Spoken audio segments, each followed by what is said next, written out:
Здравствуйте, компания Прогресс Авто. Сегодня у нас краткий обзор состояния трактора Шибаура SD2043. Достаточно мощный полноприводный трактор у нас поступил в продажу. По шинам видно, что передняя и левая шина изношены достаточно, но тем не менее пару сезонов ее еще хватит.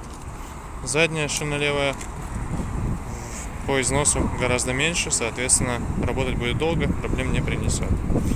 Сейчас покажу навесное устройство. Здесь у нас видно, что все в родной краске, все сухо и чисто. За этим следили хорошо в Японии.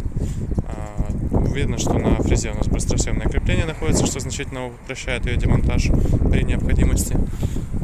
Состояние ножей на фрезе,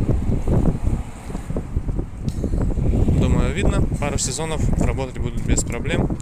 Фреза 140 сантиметров в комплекте с этим трактором идет. По правой стороне шина также достаточно немного изношена. Правая передняя шина, конечно, уже подносилась. По месту водителя все, так сказать, классически. Здесь у нас положение фрезы с правой под рукой. И все остальное находится между ног у водителя. То есть это подключаемый полный привод, два рычага с пониженными и повышенными передачами и основной коробкой передач переключения. Также вал отбора мощности здесь. Кран гидравлики. В принципе, все. Декомпрессор. По наработке сейчас покажу. Наработка 834 моточаса составляет.